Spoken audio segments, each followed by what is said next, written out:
especiais que vos têm merecido e ao meu governo, carecem ainda de alguns melhoramentos. É sobretudo sensível à falta de códigos penal e de processo mais conformes às luzes do século, de disposições que aviser o recrutamento, sem torná-lo ineficaz, e de urna lei que estabeleça novas normas de acesso aos oficiais da Armada. Em 1861, a reforma da legislação do Exército e da Armada, no que toca ao recrutamento e à justiça militar, deve merecer-vos especial atenção. A Armada carece, igualmente, de urna lei de promoções mais conforme às exigências do serviço naval. Em 1862, releva melhorar a legislação do Exército e da Armada no que se refere à administração da Justiça. É de urgência a promulgação de urna lei que remova os graves inconvenientes do atual sistema de recrutamento. Em vossa solicitude não deixareis por certo de atender à urna medida há tanto tempo e tão geralmente reclamada. Há manifesta conveniência na criação de um Monte Pio que, assegurando às suas famílias modesta subsistência, venha a isentar o tesouro dos encargos resultantes das pensões de meio soldo, que nem a todos cabem. Espero que vos seja possível nesta sessão tratar do projeto de lei concernente às promoções da Armada, medida sujeita à vossa aprovação. 148. R. Magalhães Júnior. E uma das primeiras necessidades da nossa Marinha de Guerra. Em 1864, augustos e digníssimos senhores representantes da nação, recorrendo à vossa dedicação à causa pública, espero que vos ocupareis com esmero do melhoramento da legislação relativa ao Exército e à Armada, etc. Em 1865, invocando o vosso amor pelo bem público, estou certo de que, habilitando o governo para a guerra de honra que devemos sustentar, cuidareis também com esmero da reforma eleitoral, da judiciária, da organização das administrações provincial e municipal, da reforma da Guarda Nacional, do melhoramento do clero e da instrução pública, da legislação relativa ao Exército e à Armada, etc. Em 1867, entre as medidas reclamadas pelo Serviço do Exército sobressaem as de uma lei de recrutamento e de códigos penal e do processo militar. A experiência mostra ser urgente alterar o quadro dos oficiais da Armada. Também se há reconhecido na prática a conveniência de modificar a organização da Guarda Nacional, principalmente no sentido de mais mobilidade em circunstâncias extraordinárias. Em 1868, uma lei de recrutamento e um código penal e do processo militar continuam a ser lacuna sensível em nossa legislação, como é indispensável a reforma da Lei de 1841, e da Guarda Nacional.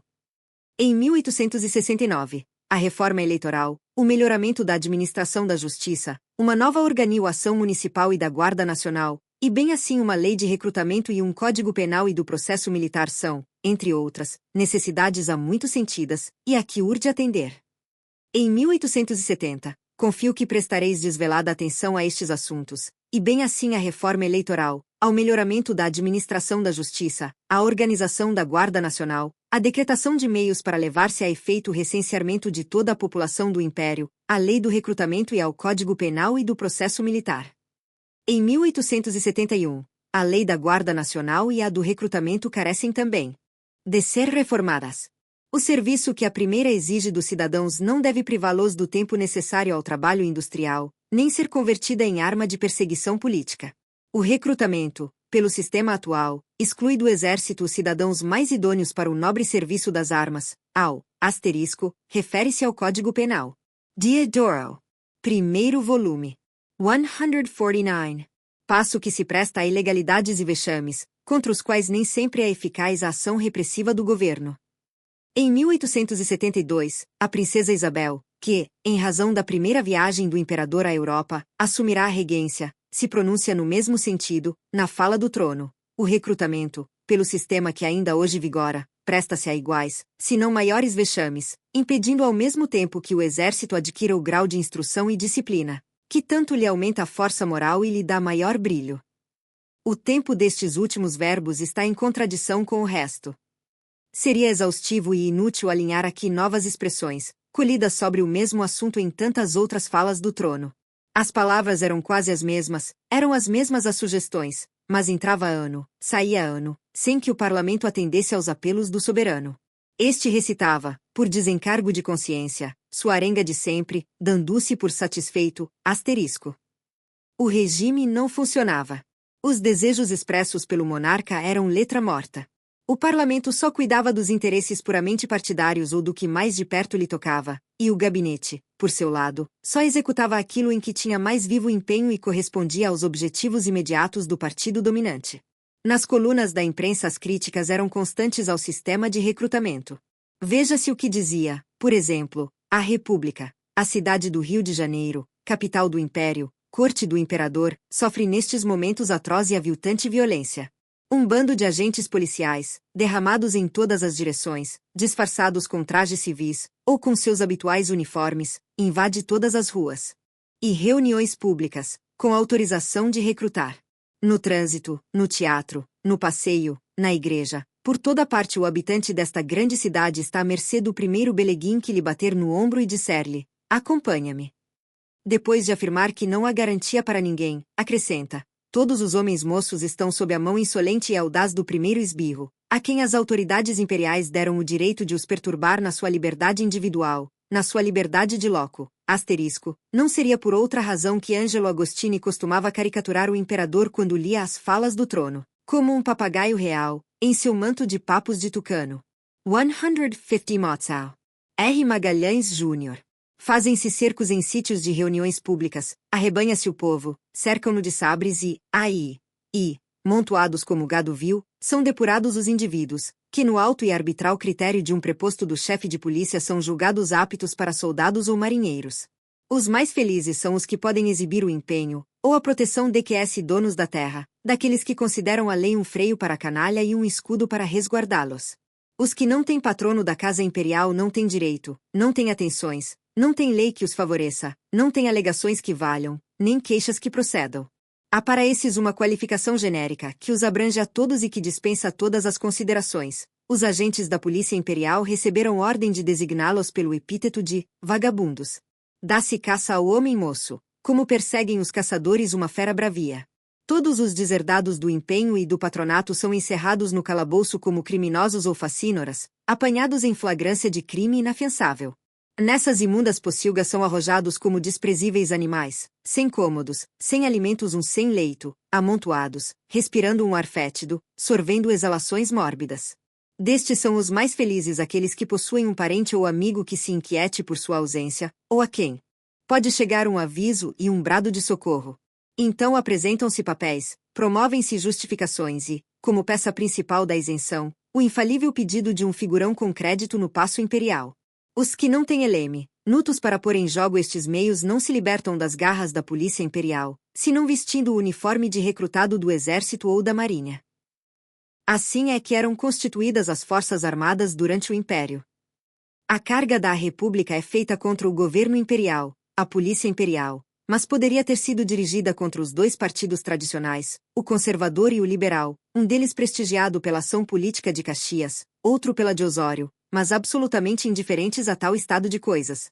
Que se poderia esperar, em matéria de disciplina, de forças armadas assim constituídas? A Guerra do Paraguai, que sacrificará as vidas de tantos oficiais e soldados, que submetera os sobreviventes a tantas provações, exaltara o sentimento de classe e fizera com que F. Eliodoro. Primeiro volume. 151. Muitas vozes se erguessem, nos próprios meios militares, clamando por melhorias e reformas que dessem aos servidores das Forças Armadas uma existência mais digna. 4. Indiferença dos casacas, isto é, dos políticos, das autoridades civis, era um fator de irritação para muitos espíritos.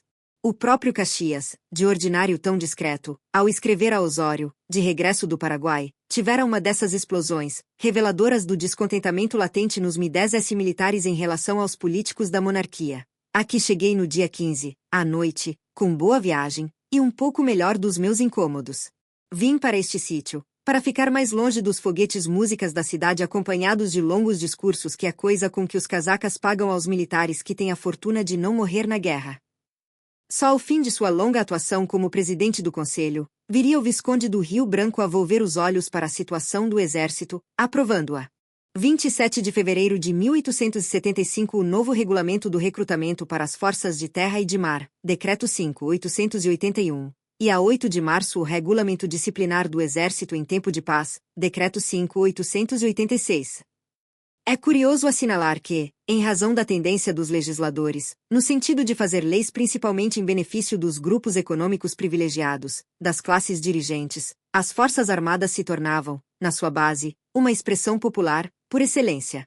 Quem tinha dinheiro, não precisava servir no exército ou na armada, porque um dos artigos, o de N. Grau 69, estabelecia que era permitido ao sorteado isentar pontos se por meio de contribuição pecuniária, marcada por lei, desde que demonstrasse não ter sido capturado por falta de comparecimento, estar servindo como empregado no comércio, bancos, indústrias e atividades agrícolas, ter indústria ou ocupação útil, estudar ciência ou /L arte liberal, tendo sido aprovado em alguma dessas matérias. Só não era permitido ervir em dinheiro depois de verificado o assentamento de praça.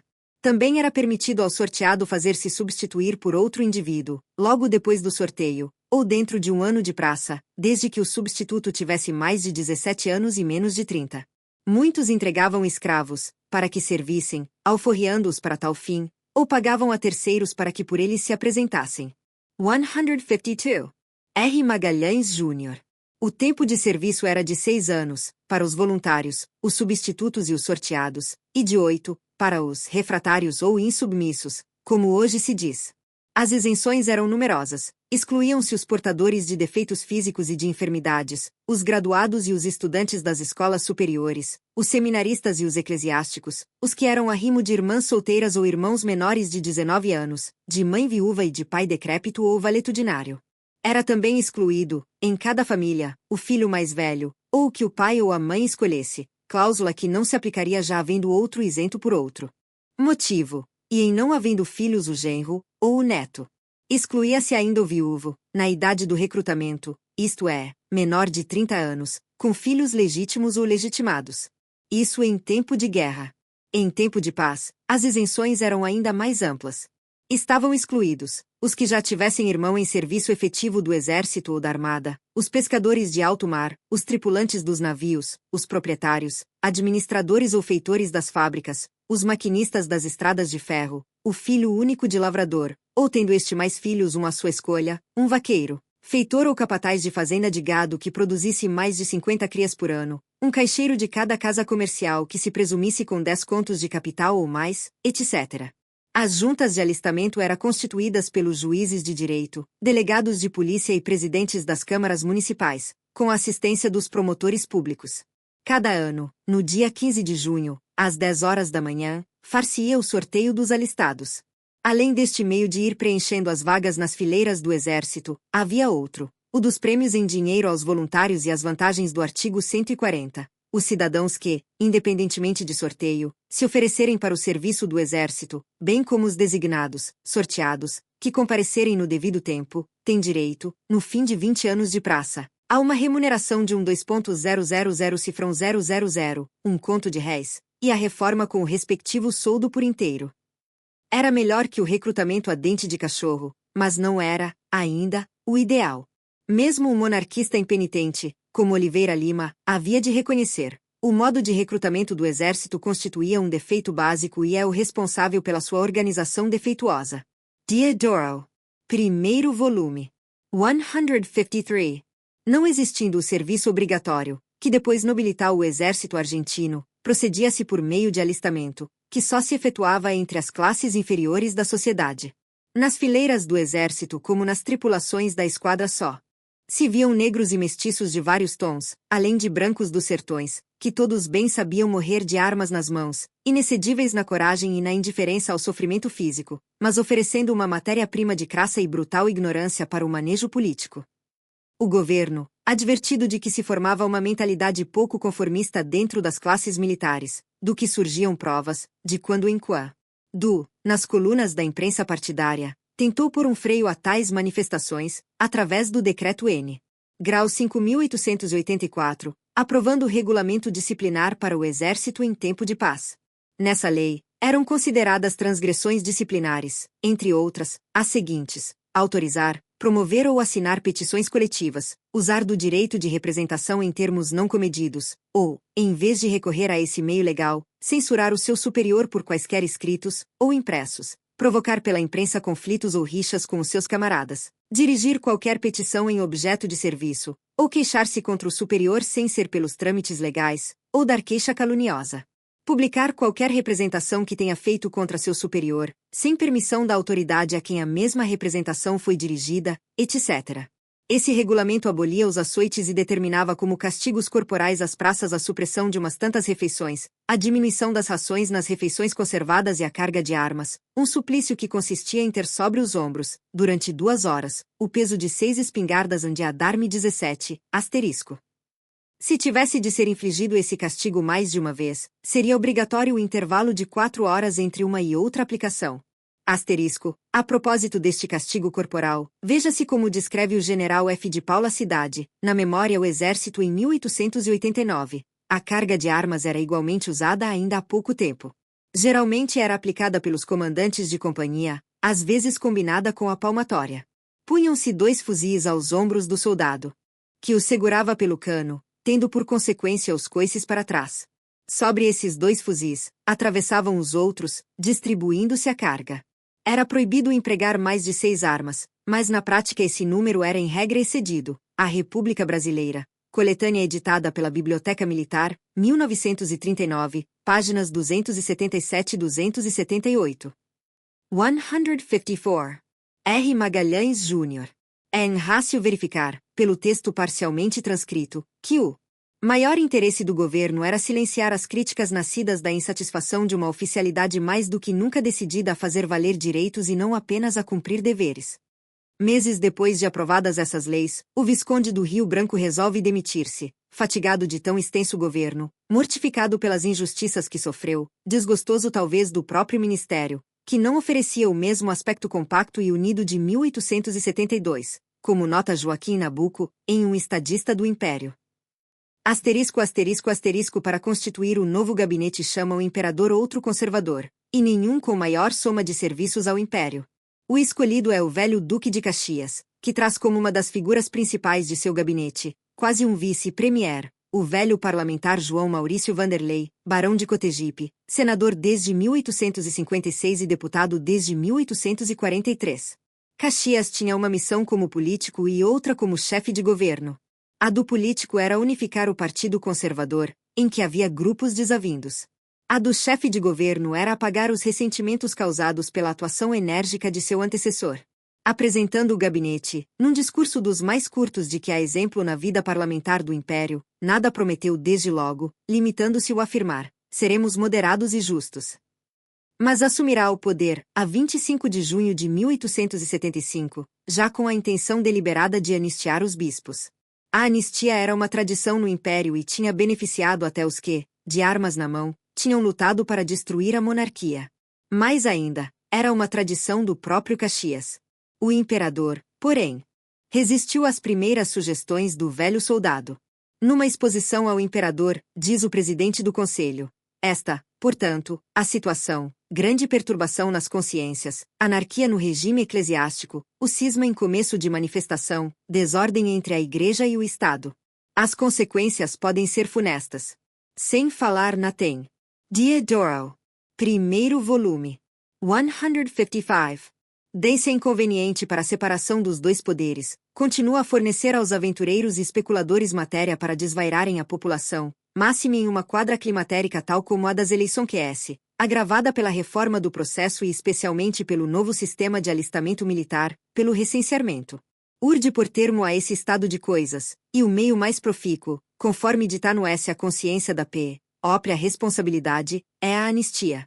O bem do Estado e a humanidade aconselham o emprego de tão salutar providência. Apesar de tudo, o imperador ainda continua a reagir. Em vez de dar resposta, embarca para São Paulo. Na volta, Caxias propõe um dilema: ou a anistia, ou a retirada do gabinete. Afinal, cede Dom Pedro II, mas cede contrariado, deixando, por escrito, as suas dúvidas quanto ao resultado da medida. Essa questão é grave, e por isso reservo ao menos o meu modo de pensar sobre ela. Faço votos para que as intenções do Ministério sejam compensadas pelo resultado do ato de anistia, mas não tenho esperanças disto. Asterisco, na mesma data da carta do imperador, isto é, A 17 de setembro de 1875, em nome do gabinete, o senador Diogo Velho, futuro Visconde de Cavalcante, assina o Decreto N. Graus 5. 993, concedendo anistia aos eclesiásticos das dioceses de Olinda e do Pará, envolvidos em conflito religioso, ficando em perpétuo silêncio os respectivos processos. O bispo do Pará aceitou de bom gosto a anistia. Mas o de Olinda, quando se abriram os portões da fortaleza de São João, onde cumprirá a pena, fez uma profecia agoureira sobre o destino do império. Esse, vai rolando, precipite, pelo declive escorregadio de um plano inclinado. Já tem descido muito, continua a descer sempre. Irá certamente esboroar-se, no fundo do abismo, se na carreira vertiginosa em que se despenha, não o detiver expressa a mão de Deus. Item ressentido e intransigente, de Vital partiu para a Europa. Tornou ao Brasil e, depois, se recolheu ao convento dos Capuchirios, de Versalhes, onde morreu em 1878, aos 34 anos de idade. A repercussão deste episódio teria 15 anos depois decisiva importância na atitude do governo, confira, Caxias, do Genera L. Afonso de Carvalho. 156. R. Magalhães Júnior. Provisório, chefiado por Deodoro da Fonseca, ao regular as relações entre a Igreja e a República. Caxias, nos primeiros meses de governo, tivera alguma preocupação com os problemas militares, e precisamente para proceder com mais desembaraço deliberara ficar, ele próprio, com a pasta da guerra. A 29 de setembro de 1875, assinava o decreto mandando contar em dobro o tempo de serviço em campanha, para a reforma dos oficiais e praças de pré, do Exército e da Armada. No ano seguinte, a 15 de novembro, assinava outro decreto, aprovando o regulamento para a disciplina e serviços internos dos corpos arregimentados do Exército em quartéis fixos. A 28 de dezembro, ainda de 1876, seu ministro da Marinha, o deputado Pereira Franco, criava o Colégio Naval, suprimindo o Externato da Marinha. Pelo mesmo titular, foi reformado o regulamento do Corpo de Maquinistas da Armada. Por fim, a 29 de dezembro de 1877, Caxias aprovou o regulamento para a Escola de Infantaria e Cavalaria, do Rio Grande do Sul, tomando ainda outras medidas no setor da administração militar. O velho soldado andava já pela casa dos 75 anos, com a saúde abalada e extremamente fatigado. Sentia-se sem forças para continuar à testa do governo. Escreve a DPE e o segundo uma carta, pedindo demissão. Sua intenção era a de se fazer substituir na presidência do Conselho pelo Barão de Cotegipe, ficando de pé o gabinete e, com este, o predomínio do Partido Conservador. A resposta de Dom Pedro II foi para ele desconcertante. O monarca aceitava a demissão, não de Caxias somente, mas de todo o ministério, anunciando-lhe a intenção de entregar o poder aos liberais. E, o próprio Duque de Caxias quem, a 1 de janeiro de 1878, chama a Corte Cassação de Sinimbu, que se achava fora do Rio de Janeiro, em telegrama em que lhe pede compareça à presença do imperador, em São Cristóvão. Há quem diga que, desde então, magoado, Caxias começou a morrer, no seu retiro da fazenda de Santa Mônica. Contudo, o telegrama por ele mesmo passado a Sinimbu é o de quem, habituado a contemplar o revezamento dos partidos, encarar a inversão da situação política como coisa perfeitamente natural e, assim, cumpria a praxe de transmitir o convite imperial ao sucessor. 0. Diodoro. Primeiro volume. 157. Alguns anos depois da publicação do Manifesto Republicano de 1870, começava a tomar corpo, no Brasil, um movimento de ideias que representava alguma coisa de realmente novo em nosso meio. Era, ainda, embrionário, insinuando-se primeiro através do ensino da matemática superior e só depois passando ao terreno filosófico e político, o surto do positivismo, ideado por Augusto Comte e definido por um dos seus corifeus, Miguel Lemos, como um sistema dotado do caráter de certeza peculiar às ciências já constituídas e abrangendo em sua coordenação os fenômenos políticos e morais. A doutrina de Comte se fez sentir de modo difuso, entre os professores de matemática, até que um destes, o doutor Antônio Carlos de Oliveira Guimarães, repetidor do colégio de Dom Pedro II, tentou a L. Graus de abril de 1876, fundar o primeiro núcleo organizado dos adeptos da filosofia positiva. Eram pouquíssimos os seus membros e quando Oliveira Guimarães desaparece, em janeiro de 1878, chega a ficar reduzido a apenas 4. São estes, com outros aderentes, que a 5 de setembro de 1878 fundam, Sob a presidência do Dr. Joaquim Ribeiro de Mendonça, a Sociedade Positivista do Rio de Janeiro. Como em continuação da anterior. Na ata da fundação, aparece o nome de Benjamin Constant Botelho de Magalhães, investido num dos cargos de diretoria, o de bibliotecário. Este jamais seria um positivista ortodoxo. Tomaria, no futuro, muitas posições contrárias à própria doutrina de cuja divulgação fora um dos precursores em nosso meio. O real impulso do positivismo brasileiro, que nunca passou, mesmo no período de maior desenvolvimento, de umas 200 de prosélitos, uma minoria altamente intelectualizada e atuante, só se daria com o regresso, da França, dos antigos estudantes da Escola Politécnica, Miguel Lemos e Raimundo Teixeira Mendes, os quais exerceram função verdadeiramente apostolar, numa pregação constante das ideias contistas. Em breve, iam se tornando vulgarizados, se não a doutrina, em si, pelo menos alguns de seus slogans, o do altruísmo, viver para outrem, o que sustenta o primado da humanidade sobre o asterisco, conforme Teixeira Mendes S. Resumo cronológico da evolução do positivismo no Brasil, página 23. Apud João Cruz Costa, Contribuição à História das Ideias no Brasil, no N83, página 168. 158. R. Magalhães Júnior. Indivíduo, o homem se agita e a humanidade o conduz, e outros, tais como, os vivos são cada vez mais governados pelos mortos e, o amor por princípio, a ordem por base e o progresso por fim. Era a religião da humanidade, em substituição à mistura pueril da teologia e da metafísica ensinada nos colégios, conforme a expressão de Miguel Lemos. Logo depois do regresso de Paris, escreve este uma carta de adesão à Sociedade Positivista do Rio de Janeiro e, com o seu ardor de peófito, começa a desenvolver uma atividade infatigável, que cedo o colocará à testa do movimento. Glorificando Camões, comemorando a morte de Conte, lançando manifestos contra a escravatura, o positivismo representa uma força ativa de propaganda antimonárquica, pregando também a república, mas a república à sua maneira, baseada na ditadura, uma ditadura esclarecida e patriótica, que colocasse acima de tudo o bem do povo e promovesse a incorporação do proletariado à sociedade.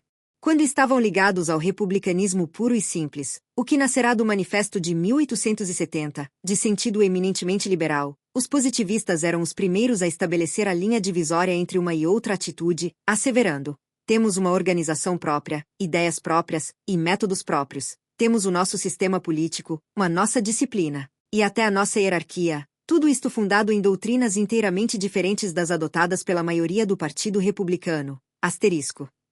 Particularmente em relação ao imperador, o positivismo, humanitário, altruísta, imbuído de ideias de amor ao próximo, tinha uma atitude ao mesmo tempo sentimental e ingênua.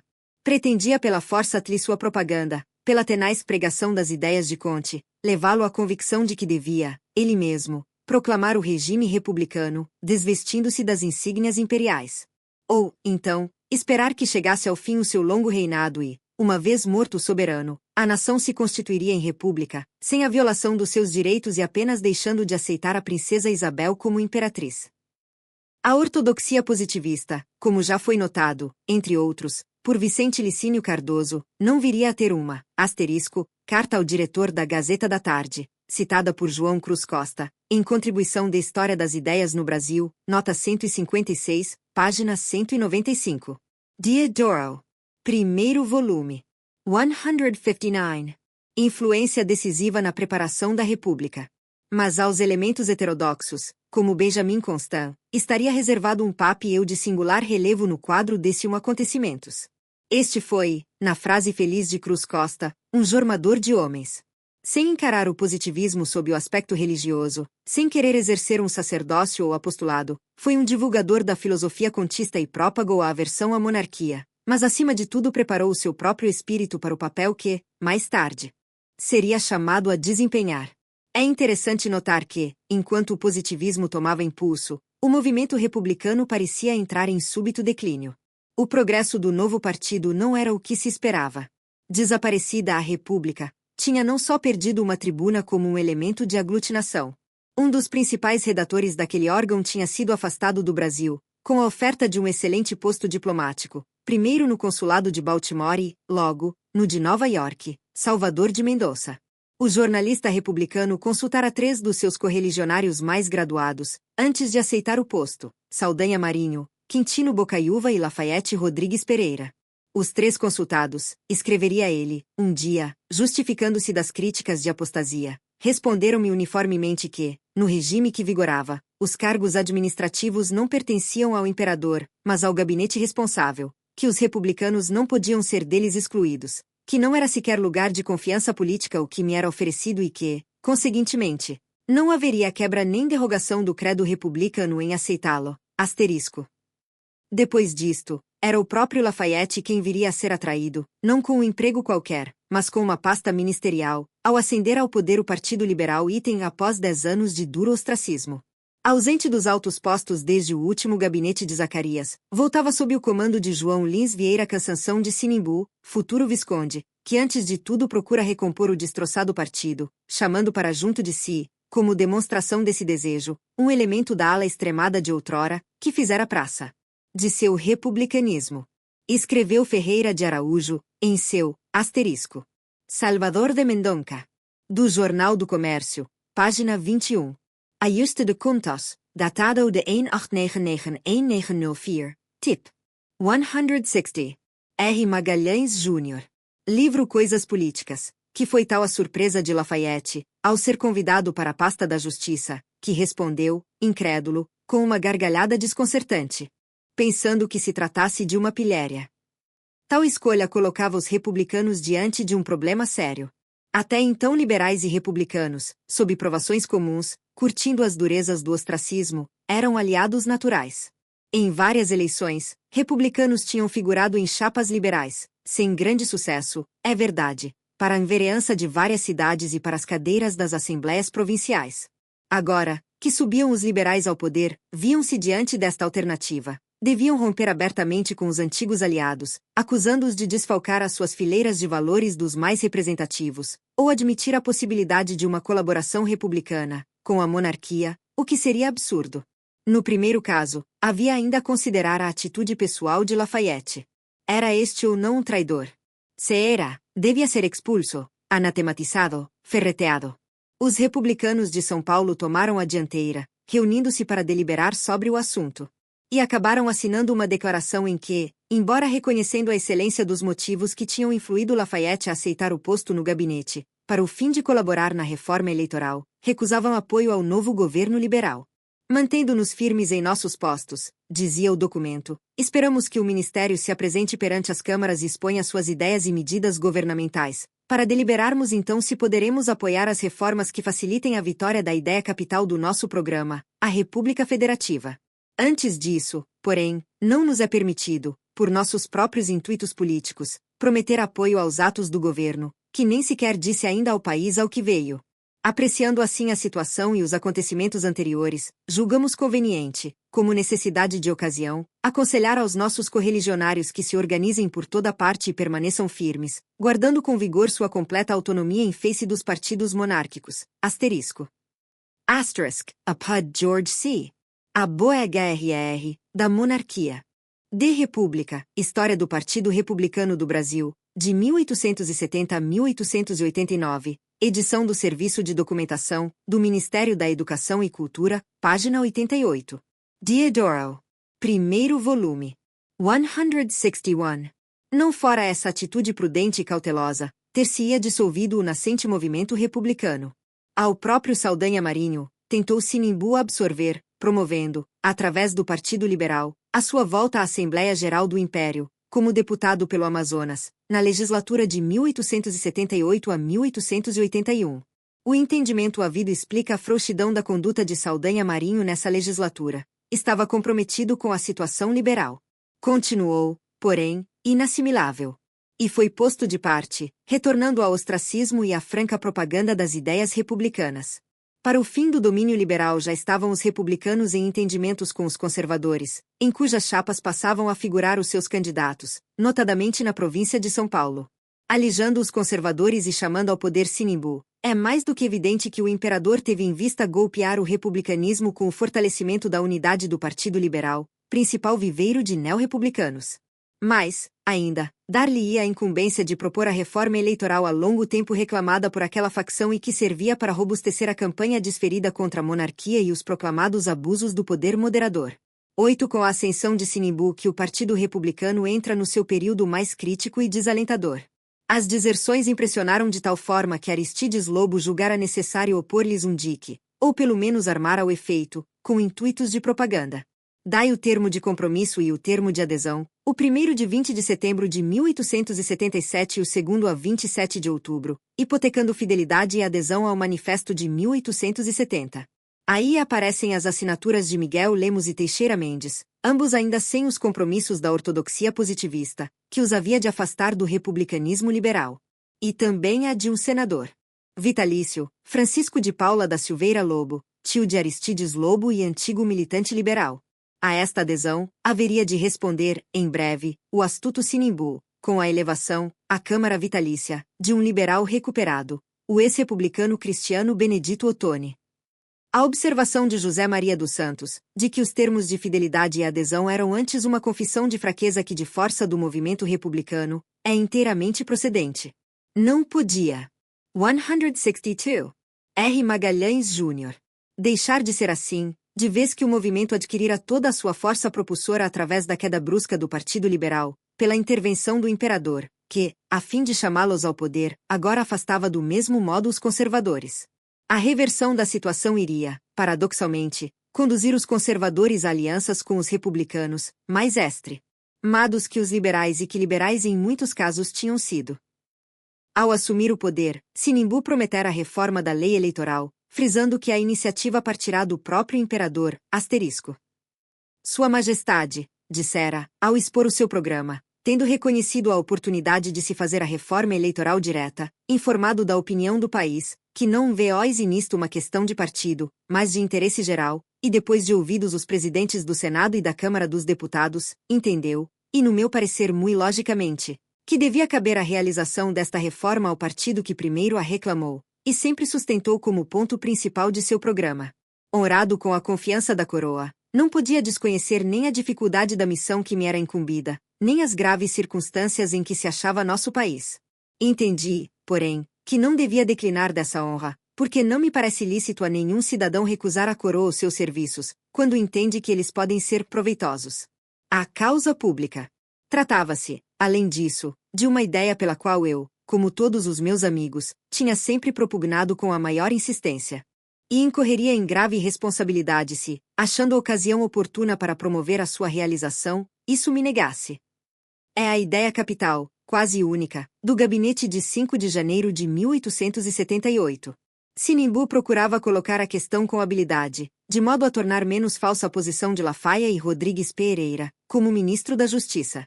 Do gabinete faziam parte duas outras figuras das mais ilustres da política do Império. Uma, Gaspar Silveira Martins, grande tribuno, então deputado, asterisco, Dom Pedro II, em carta à Condessa de Barrai, diz que não se fez senão o que quiseram os partidos e que ele mesmo não acreditava na eficácia da reforma eleitoral. Diodoro. Primeiro volume. 163. Que ocupou a pasta da Fazenda. E, na pasta da Guerra, o senador Marquês do Herval, a quem Deodoro salvara de ser capturado quando da invasão do território paraguaio. Um gabinete que sucedia ao do Duque de Caxias, que vinha de ocupar a pasta da Guerra, não podia colocar um deputado qualquer, paisano e sem títulos de glória, na cadeira que tinha ficado vaga com a demissão do grande soldado. Assim como Caxias era o grande general conservador, Osório era o grande general liberal. E embora velho e doente, teve de assumir o posto, além das obrigações que já tinha como senador. Nos papéis de Osório, que se encontram no arquivo do Instituto Histórico e Geográfico, se acham alguns documentos que atestam o apreço e o bom conceito em que ele tinha Deodoro.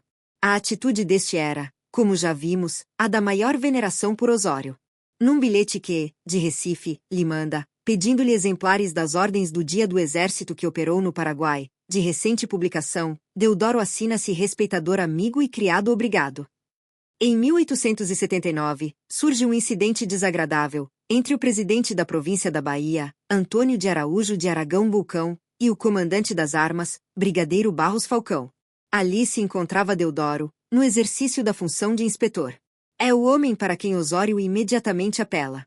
Comunica-se, desde logo, com o presidente da província, em telegrama reservado, a 21 de junho de 1879, dizendo-lhe: sendo nesta data dispensado do comando das armas dessa província o brigadeiro Barros Falcão, determine V Excelência que imediatamente assuma o mesmo comando o brigadeiro Manuel Deodoro da Fonseca, devendo aquele brigadeiro recolher-se, em objeto de serviço, a esta corte. O Major Tude Soares Neiva, também com urgência deve recolher-se a esta corte. Se V Excelência entender que algum oficial dessa guarnição é inconveniente em aí continuar, mande-o recolher-se a esta corte. Também em telegrama, dirige-se o Marquês do Herval a Deodoro. Por urgência de serviço, é V Excelência nomeado para assumir interinamente o comando das armas dessa província e estimaria que aceitasse o comando efetivo. Responda-me, que lhe convier. Secchê. Assumindo o comando. 164. R. Magalhães Júnior. Parece conveniente nomear novo secretário, se julgar necessário. Repete a recomendação já dada ao presidente sobre a transferência para a Corte dos Oficiais Insubordinados e conclui. Providencie como julgar conveniente no sentido de estabelecer a boa ordem e a disciplina nos corpos da guarnição. O telegrama de Osório é muito expressivo. Vale como uma carta branca, demonstrando a sua grande confiança em Deodoro, em cujo critério se arrimava. Não menos interessante é a carta que Deodoro escreve a Osório, quase um mês depois de ter assumido o comando das armas da Bahia. É que demonstra principalmente duas coisas: o estado da desorganização do Exército Nacional sob o Império e, de outra parte, o senso moral de Deodoro. Vai aqui na íntegra esse curioso documento. Bahia, 17 de julho de 1879. Ilustríssimo Excelentíssimo Senhor Marquês do Herval. Marcho em paz no comando das armas, porém contrariado e aborrecido, tanto mais quanto me faltam os meios para fazer-se alguma coisa. Não passo de um verdadeiro comandante superior de Guarda Nacional da Roça. Declaro a V Excelência que os corpos da guarnição têm falta de oficiais e de praças de pré. Peço que me ajude mandando recolher, ao 16 graus de infantaria, os tenentes Manuel Feliciano Pereira dos Santos, agente da Escola de Tiro. É fácil a sua substituição, Joaquim de Freitas Júnior, adido ao 15 graus batalhão, João Francisco Guimarães, não apresentado. Alferes Manuel Antônio da Silva, em diligência no Paraná. 9º Batalhão, Alferes Jerônimo França, não apresentado. Alferes Luiz Ferreira França, não apresentado. José Lopes Ferreira, em diligência na Paraíba. Francisco de Souza, em Pernambuco, adido ao 14 graus por ordem de V Excelência, é um vadio de 1 classe, que por causa de negócios com títulos de voluntários da pátria, coisa escandalosa naquela província, não deve ali servir. Outro pedido. Da Companhia de Operários Militares do Arsenal de Guerra foram transferidas para os corpos do Exército algumas praças, entre elas os soldados João Ferreira Martins e Corado José de Almeida, que, incluídos no 9 graus batalhão por ordem de V Excelência, foram agora chamados à corte por V Excelência. São músicos, ainda que principiantes. Deodoro. Primeiro volume. 165. E fazem falta a música do 9. V Excelência permite que eles voltem ao batalhão? Mais outro pedido. O soldado Francisco Antônio Ferreira, adido ao 9 graus batalhão, requereu transferência para esse batalhão na qualidade de efetivo. V Excelência o atenderá? Terei muitas vezes de incomodar a V Excelência com estas coisinhas, que são próprias do comando das armas, e portanto digne-se desculpar ao, de V Excelência amigo reverente e criado, Manuel Deodoro da Fonseca. Não só o comandante das armas se ocupava de miudezas e de coisinhas. O próprio ministro da guerra também, mesmo sendo o portador de uma espada gloriosa como a do Marquês do Herval. 0. Asterisk. Asterisk. Asterisk. A morte veio surpreender no mesmo mês e no mesmo ano 2 dos ministros do gabinete Sinimbu. Um deles Domingos de Souza Leão, barão de Vila Bela, antigo deputado provincial, deputado-geral em 3 legislaturas e presidente de Pernambuco, quando se dera a queda do gabinete Zacarias. Muito doente. Foi pouco tempo depois substituído interinamente no Ministério dos Estrangeiros por Carlos Leôncio de Carvalho e, depois, por Sinimbu e, por fim, por Antônio Moreira de Barros. Morreu a 18 de outubro de 1879. 14 dias antes, a morte do Marquês do Herval representaria um grande desfalque, para o Exército, como para o Partido Liberal. Numa sucessão rápida e impressionante, vão desaparecendo, um a um, os grandes vultos das nossas forças de terra. Em janeiro de 1879, já havia ponto desaparecido o general Polidoro, aos 77 anos. Agora, Osório, aos 71. Menos de um ano depois, a 7 de junho de 1880, chegaria a vez de Caxias, aos 77 anos. Figuras novas teriam de surgir, dentro do exército, para tomar-lhe a liderança, para falar em seu nome, para representar as classes armadas em seus momentos de crise ou em suas aspirações insatisfeitas. O Visconde de Pelotas seria uma delas. Deodoro da Fonseca, outra. Este brigadeiro é um homem de confiança, sempre utilizado em inspeções. Quando deixa o comando das armas da Bahia, vai fiscalizar tropas e quartéis do Rio Grande do 166. R. Magalhães Júnior. Sul, de onde manda relatórios e mais relatórios à repartição do ajudante-general. Volta, depois, a Pernambuco e, desta vez, tem que estender sua ação também à guarnição de Fernando de Noronha, por onde já andara nos idos da rebelião praieira. Entra ano, sai ano, e o brigadeiro Deodoro não esquenta lugar. Ainda não há vaga que possibilite nova promoção. Em 1880, vem inspecionar, na corte, o Laboratório Pirotécnico de Campinho. Só se livra, temporariamente, das inspeções, quando, em 1882, é nomeado membro da Comissão de Promoções do Exército, em substituição a seu primo, o brigadeiro Rufino Enéas Galvão, então barão de Maracaju. Se nada mais fizesse, daí por diante, a não ser cumprir as obrigações da rotina, já agora bem mais suaves, galgaria os últimos postos da carreira. Para isto, bastaria ter paciência e vida. Da política, nunca precisará. Muito menos havia de precisar, agora. Era militar. E só militar. Entretanto, já devia estar sob a mira dos conservadores. Não tardaria a política a atraí-lo, a tentá-lo, a buscar capitalizar o prestígio de seu nome ilustre e de sua nobre espada, como já havia utilizado, no passado, o de Caxias, Porto Alegre, Polidoro e Osório. Asterisk. Asterisk. Asterisk. Desfalcado pela morte de 2 titulares, o gabinete de Sinimbu, com o correr do tempo, vai se renovando quase inteiramente. Só 2 pastas não terão mais de um ocupante, a da Justiça, entregue a Lafayette, e a da Agricultura, Comércio e Obras Públicas, exercida pelo próprio presidente do Conselho. Quando Silveira Martins, entrando em choque com Sinimbu, deixa a pasta da Fazenda, fornecendo aos dicionários de neologismos um verbete novo, a designação de Gasparinhos dada às frações de bilhetes de loteria, cuja venda regulamentara, assumiu aquele posto Afonso Celso de Assis Figueiredo, o antigo ministro da Marinha do gabinete de Zacarias e futuro Visconde de Ouro Preto. Nessa passagem pela pasta das Finanças, ia o ilustre homem de Estado conquistar uma parte da carga de impopularidade. Diodoro. Primeiro volume. 167. Que lhe dificultaria, sobremaneira, a ação futura, como chefe do último gabinete da monarquia.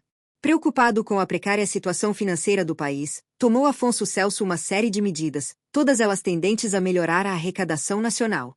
Numerosos impostos foram aumentados, através de regulamentos e decretos, expedidos a pretexto de disciplinar a matéria. Entre outros, o imposto do selo, o imposto sobre vencimentos, foros e laudêmios sobre propriedades urbanas e rurais, arrecadação da taxa sobre escravos, cobrança de armazenagem, imposto sobre docas e faróis, imposto sobre o fumo, etc. Por fim, veio o Decreto N. Grau 7. 565, de 13 de dezembro de 1879, que mandava executar o regulamento para a arrecadação da taxa sobre transportes, no valor de R$ 20 sobre cada passagem de bonde. Essa taxa, logo apelidada o Imposto do Vintém, tornou-se extremamente impopular. E valeu ao gabinete os mais desabridos ataques, em que se conjugaram, desta vez, a imprensa republicana e a imprensa conservadora. O líder dessa campanha de oposição, a figura que logo tomou a frente do povo, foi o jornalista e agitador republicano Lopes Trovão. No seu pequeno e virulento jornal, A Gazeta da Noite, desfechou intensa campanha contra o governo e, particularmente, contra o ministro da Fazenda, pregando abertamente a insurreição. Só por meio de uma revolução, escrevia, o povo conseguirá chamar o poder ao cumprimento dos seus deveres. Conferências em teatros, comícios de rua, passeatas de protesto, manifestações aos jornais antigovernistas, com discursos bombásticos às sacadas, e esses jornais na verdade eram quase todos, da Gazeta de Notícias ao Cruzeiro, constituindo exceção única o morigerado e quase sempre governamental Jornal do Comércio, criaram um ambiente de grande excitação na cidade. Formou-se uma comissão popular, constituída pelos doutores Lopes Trovão, Ferro Cardoso e Joaquim Pedro da Costa, para elaborar um memorial que, ao fim de um comício, eles próprios deviam levar ao Paço Imperial de São Cristóvão. Para lá encaminhou-se uma multidão de alguns milhares de pessoas, com esses três personagens à frente, depois de inflamado comício, mas a polícia impediu que entrassem nos terrenos da Quinta da Boa Vista. O imperador mandou depois ordem para que 168 R. Magalhães Jr. passassem então somente os chefes da comissão, asterisco, mas estes recusaram, e a agitação continuou. No dia marcado para o início da cobrança do novo imposto, o povo, insuflado pela imprensa, descarrilou e incendiou bondes, arrancou trilhos no Largo de São Francisco e na Rua Uruguaiana, o que determinou a intervenção de força militar comandada pelo tenente-coronel Antônio Enéas Gustavo Galvão, primo de Deodoro e futuro barão do Rio Apa. Este, atingido por uma pedrada, perdeu a calma e mandou a tropa descarregar as armas contra o povo, do que resultaram vários mortos. Aliás, quase todos estrangeiros, e número maior de feridos. O governo dominou o motim. Contudo, a repressão violenta teve a pior repercussão, impopularizando de tal forma o gabinete que o imperador só não lhe deu imediata demissão para não desmoralizar o princípio da autoridade. A cobrança do imposto foi relaxada, para aliviar a tensão reinante. E a 28 de março de 1880 chamava o imperador o senador José Antônio Saraiva para organizar novo gabinete. Saía do poder Cansanção de Sinimbu sem ter cumprido a principal promessa de seu programa, dar ao país, com a nova lei eleitoral, pela primeira vez, as eleições diretas. Caberia a José Antônio Saraiva essa modificação da maior importância na vida política do país. Procurou o chefe do novo gabinete impulsionar a tramitação de um projeto, na Câmara dos Deputados, e, depois, no Senado, logrando vê-lo aprovado nas duas casas legislativas ainda no ano de 1880. A 9 de janeiro de 1881, era publicada a nova lei, sob o N. Graus 3. 029, com a assinatura do imperador e a do ministro do Império, Barão Homem de Melo. A 29 do mesmo mês, é expedido o decreto N. Graus 7. 981, que manda observar as instruções para o primeiro alistamento de eleitores destinado a, asterisco, disse-se aos diretores do mitim que eu os receberia se quisessem falar-me sem aparência tumultuária como a todos ouço em audiência, porém não voltaram, escreveu Dom Pedro II. Carta à Condessa de Barraia 28 de dezembro de 1879. A 2 de janeiro, sobre os mesmos acontecimentos. Duício é a posição de unimonarca nesta época de transição. Muito poucas nações estão preparadas para o sistema de governo para que se caminha, e eu de certo poderia ser melhor e mais feliz. Presidente da República que imperador constitucional. Não me iludo, porém não deixarei de cumprir, como até aqui, com meus deveres de monarca constitucional.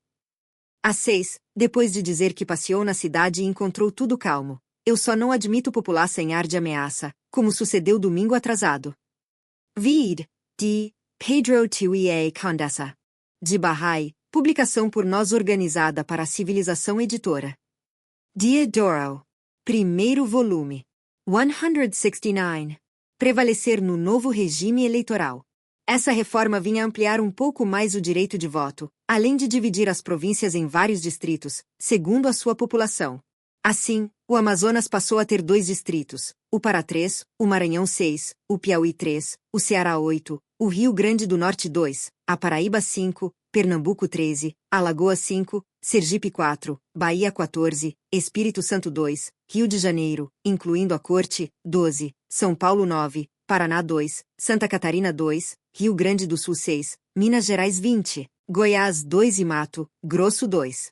Saraiva aplicou a lei com tal isenção que, caso único na história do Império, 2 dos ministros de Estado que mais brilho davam ao seu gabinete, o Barão Homem de Melo, titular da pasta do Império, e Pedro Luiz Pereira de Souza, titular da pasta dos estrangeiros, foram derrotados nas províncias em que disputaram lugares na Câmara dos Deputados. O presidente do Conselho portou-se como um verdadeiro liberal, no sentido, não puramente partidário, mas léxico, da expressão. Em algumas províncias, o governo obteve vitória total, como no Rio Grande do Sul, mas em outras fez apenas metade da representação e, no Pará, os adversários lhe infligiram completa derrota. Os deputados paraenses eram todos conservadores. E todos 3 tomaram posse de suas cadeiras pacificamente. Na Paraíba, a maioria foi de conservadores, 3, contra 2 deputados liberais. E dos 12 representantes da província do Rio de Janeiro, incluindo a Corte, 10 eram adversários do governo, entre eles alguns da maior combatividade, como Duque Estrada Teixeira, o mais votado de todos, Paulino Soares de Souza, Andrade Figueira e Ferreira Viana. Em Minas Gerais, escapam 5 conservadores, entre os 20 deputados.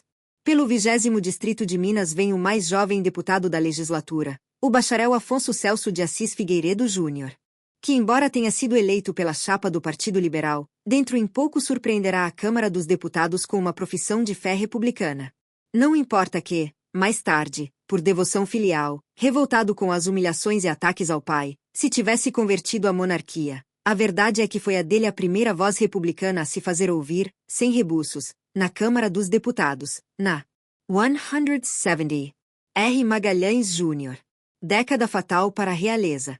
Seu discurso de estreia foi a 28 de fevereiro de 1882. Nele declarou: representante da nova geração, sou republicano, adotando o manifesto de 3 de dezembro de 1870, cujos signatários disseram não querer convulsionar a sociedade, mas esclarecê-la, não conspirar, mas discutir, provocando, não dissensões e discórdias, porém simplesmente a reconstrução, promovendo reformas complexas que possam abranger todo o mecanismo social. Aspirando a tais reformas, quero consegui-las legalmente, por meio da luta pacífica, como partidário da propaganda ativa, mas evolucionista e, sobretudo, obediente à lei. Mas em novos discursos foi um pouco além. Chegava a dizer que acima do imperador existia a vontade do povo, o qual da mesma sorte que salvara a monarquia abandonada às ondas borrascosas de uma revolução, rasgando a lei fundamental para colocar a coroa sobre a fronte de uma criança impaciente, também poderia, num ímpeto de legítima cólera, num arremesso de indignação, fazer rolar tantas das instituições anacrônicas que ainda tolerava, mas que estavam destinadas a cair pela simples evolução dos acontecimentos. Por fim, noutro discurso, tempos depois, sustentava a necessidade de se ir preparando francamente o terreno para outra forma de governo. O período de Saraiva se estende de março de 1880 a janeiro de 1882. O gabinete estava esfacelado. Buarque de Macedo, ministro da Agricultura, Comércio e Obras Públicas, falecera repentinamente, quando acompanhava o imperador numa viagem ao interior de Minas Gerais. O ministro da Guerra, Visconde de Pelotas, se demitira em meados de maio de 1881. O barão Homem de Melo e Pedro Luiz Pereira de Souza, derrotados nas urnas, tinham perdido a expressão política que determinará a escolha de ambos e haviam sido obrigados a abandonar o poder. Saraiva acha que a sua tarefa estava terminada, com a implantação do novo regime. E solicita demissão, chamando o imperador, que tantas vezes havia afirmado o empenho de ver solucionada a questão servil. O deputado Martinho de Campos, o quinto mais votado de Minas Gerais e que timbrava em opor-se, violentamente, à campanha abolicionista, confessando-se escra. Diodoro. Primeiro volume. 171. Vocrata da Gema. Dizia, mais, que para esses salteadores, esses inimigos da propriedade alheia, ele tinha sempre pronto um argumento, o seu revólver cheio de balas. Quando faz a apresentação do seu gabinete, conquista para este, desde logo, uma alcunha popular, a canoa do pai Martinho. Em verdade, em seu discurso, faz um apelo à colaboração dos adversários, nestes termos: no nosso país nós temos já feito muitos progressos em matéria política. Já antes da reforma eleitoral um grande progresso se fez, a chamada política de conciliação. Nós somos todos perfeitamente tolerantes, quanto às opiniões dos adversários. Hoje é que se pode dizer como o finado Visconde de Albuquerque, são duas coisas muito parecidas, um liberal e um conservador, e podia mesmo acrescentar-se, um republicano, porque tem todos os mesmos ares de família. Parecia-me ensaiar-se para uma política de congraçamento geral, ao estilo do Marquês de Paraná. E acentuava: vivemos as mil maravilhas na mesma canoa e não temos dificuldades quanto às opiniões. Mas, desgraçadamente, os homens têm sempre a mesma natureza, as paixões e os interesses bons e maus que os unem e desunem. Esta tolerância perfeita de opiniões, que já temos a fortuna de ver reinar no Brasil há muitos anos, ainda não a podemos conseguir de ambos os lados em relação às pessoas dos adversários. Toleramos neste recinto as opiniões. Temos visto mesmo os conservadores mostrarem grande amor pelas opiniões e terem feito reformas liberais, mas o que não conseguimos deles nem de nós é esse acordo quanto à pessoa dos adversários. Entretanto, não podemos dizer que somos uma nação livre, enquanto não tiver cada um o seu lugar de cidadão nesta terra, enquanto os brasileiros não puderem dizer, como eu dizia outrora, talvez sem razão, nós somos os cristãos da Turquia. O que eu dizia há anos, sem razão nenhuma, Querem hoje os conservadores repetir. Mas a reforma eleitoral alterou as condições de vida e de composição do parlamento brasileiro. Nenhum governo tem força mais no Brasil para introduzir neste recinto a peste das câmaras unânimes. 172. R. Magalhães Jr. salienta que a presença dos adversários na Câmara não é uma dificuldade. É, antes, um estímulo. E serve para fortalecer a união dos liberais. Mas faltava ao presidente do Conselho a sedução de um Paraná. 6 meses depois sobre a canoa ministerial do pai Martinho. A 3 de julho de 1882, sobe ao poder o gabinete chefiado pelo então Visconde de Paranaguá, mais tarde Marquês. O novo presidente do Conselho é um áulico, elevado a tal posição menos